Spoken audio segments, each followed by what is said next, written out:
Hai guys, jadi aku akan memberikan sedikit penjelasan mengenai apa sih UMKM itu.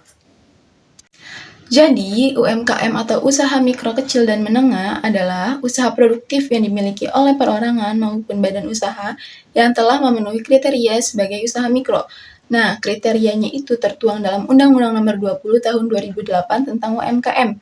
Jadi, untuk mempermudah pengelompokan kriteria, UMKM dibagi menjadi beberapa kriteria berdasarkan aset dan omset. Nah, jadi kriteria yang pertama itu usaha mikro. Suatu usaha dikatakan sebagai usaha mikro apabila usaha tersebut memiliki kekayaan bersih atau aset paling tinggi 50 juta, serta memiliki omset paling banyak 300 juta. Kriteria yang kedua yaitu usaha kecil. Usaha kecil merupakan kelompok usaha dengan aset setidaknya 50 juta hingga 500 juta, serta memiliki omset setidaknya 300 juta hingga 2,5 miliar. Kriteria yang ketiga yaitu usaha menengah. Usaha menengah merupakan kelompok usaha yang memiliki aset setidaknya 500 juta hingga 10 miliar, serta memiliki omset setidaknya 2,5 miliar hingga 50 miliar. Dari ketiga kriteria tersebut, aset yang diperhitungkan tidak termasuk tanah dan bangunan dari usaha tersebut. Ciri-ciri UMKM yang pertama, barang yang dijual tidak selalu tetap. Maksudnya adalah pada produk UMKM tidak hanya menjual satu varian produk saja, melainkan produk UMKM menjual bermacam-macam varian produk. Seperti contohnya pada kemarin kami melakukan review yaitu Arti Testi.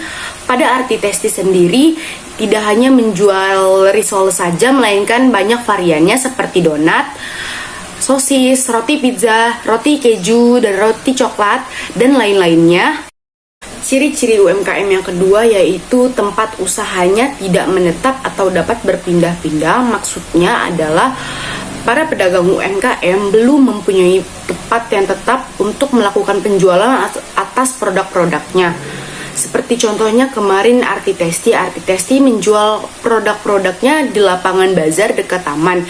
Itu artinya Arti Testi sendiri belum memiliki tempat yang tetap untuk melakukan penjualan produknya. Ciri yang ketiga dari produk UMKM yaitu ia tetap berkembang. Bagaimana caranya pun produk UMKM itu akan terus berinovasi, melakukan perubahan-perubahan. Bagaimana usaha yang dijalankan tersebut dapat terus tetap berkembang. Dan ciri UMKM yang terakhir yaitu penjualnya harus tetap melakukan berinovasi. Maksudnya adalah ia melakukan ide-ide yang baru, bagaimana jualannya tersebut tetap berkembang dan bertahan, yaitu dengan meluncurkan produk-produk yang baru supaya orang atau pembeli atau pelanggannya tidak merasa jenuh dari produk-produk yang ia jual. Perbedaan UMKM dengan usaha besar.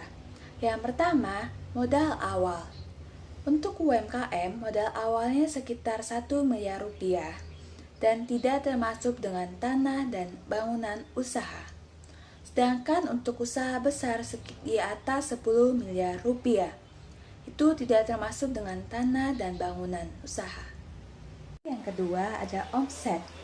Untuk UMKM, omsetnya di bawah 50 miliar rupiah, sedangkan untuk usaha besar di atas 50 miliar rupiah.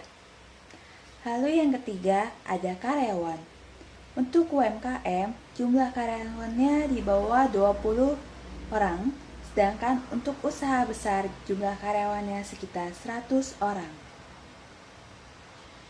Kesimpulan dari perbedaan UMKM dengan usaha besar yaitu dapat kita lihat dari kekayaan pelaku usaha yang bersifat. Apa saja sih contoh dari UMKM itu sendiri? Yang pertama ada kuliner. Jelas sekali kuliner menjadi produk UMKM yang sering sekali ditemukan. Seperti contohnya kemarin kami mereview produk Arti Testi, bahwasanya Arti Testi merupakan contoh UMKM di bidang kuliner. Yang kedua ada toko kelontong. Contoh UMKM yang ketiga yaitu ada kerajinan tangan. Teman-teman, jika teman-teman sering melihat di jalanan, sekarang sudah mulai banyak sekali para pengrajin tangan yang menjualkan produknya ke jalanan tersebut. Itu berarti contoh UMKM tidak hanya terletak pada kuliner saja, melainkan kerajinan tangan dan toko kelontong juga termasuk contoh UMKM. Untuk Untuk risoles rogot ayam keju dan risoles mayo smoked beef hanya Rp5.000. Untuk sosis bakar harganya Rp5.000. Donat kentang satu piecesnya Rp15.000. Hai guys, jadi hari ini kita mau review produk dari salah satu UMKM di Tangerang Selatan loh. Lebih tepatnya sih di daerah Pamulang. Oh iya, review produk kali ini merupakan pemenuhan tugas kami di mata kuliah manajemen pemasaran. Ikutin terus ya. Halo guys, perkenalkan ini Ibu Roasyati dan suaminya.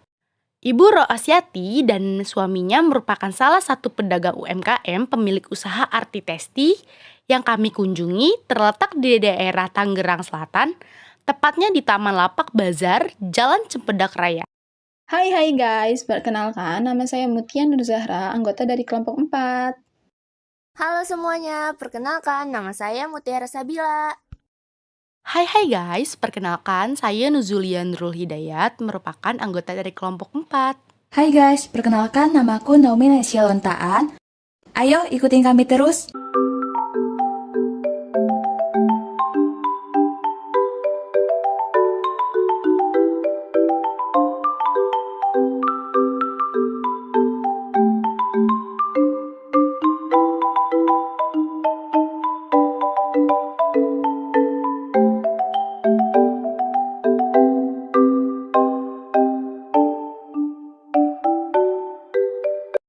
Lihat nih guys, risoles dari produknya Arti Testi. Untuk bagian kulitnya sangat-sangat lembut dan isinya yang sangat banyak. Kalian wajib coba. Sekarang aku lagi cobain sosis dari produknya Arti Testi nih guys. Sosisnya betul-betul berasa banget guys dagingnya. Ditambah lagi diselimuti oleh saus dan mayonaise yang enak, super duper enak guys. Wajib coba nih. Lihat nih guys, donat dari produk Arti Testi. Oh iya, satu bungkus donatnya itu terdiri dari 5 buah dan juga dilengkapi sama gula halus. Pas aku cobain donatnya, lembut banget. Kalian cobain ya. Pizza buatan Arti Tasti enak banget. Roti pizzanya lembut, bumbu pizzanya pas. Nggak too much, pokoknya pas banget deh di lidah. Keju di atas pizzanya juga nggak kaleng-kaleng, nggak pri topping. Sekarang ini aku lagi cobain roti keju dari Arti Testi nih guys. Untuk tekstur rotinya itu sangat lembut banget. Lalu untuk kejunya itu sangat melimpah guys. Pokoknya bagi kalian pecinta roti keju, kalian wajib cobain roti keju Arti Testi. Lalu untuk selanjutnya aku bakal cobain roti coklat dari Arti Testi. Untuk tekstur rotinya itu sama ya guys, seperti roti keju sebelumnya yang begitu lembut banget. Lalu untuk coklatnya begitu melimpah dan rasanya enak banget guys coklatnya. Pokoknya bagi kalian penggemar roti coklat, kalian wajib cobain roti coklat dari Arti Testi. Terima kasih Bu Rosyati telah mengizinkan kami untuk datang melakukan review produk Arti Tastinya. Oh ya guys, owner Arti Tasti yaitu Bu Rosyati dan suaminya baik banget loh. Waktu kita datang disambut dengan ramah. Kita juga dikasih sosis panggang secara cuma-cuma. Berkah selalu untuk usahanya Arti Tasti. Jangan lupa mampir dan dibeli ya guys. Produknya semuanya enak loh. Sekali mampir ke sini, pasti kalian mau mampir lagi. Jangan sampai kehabisan.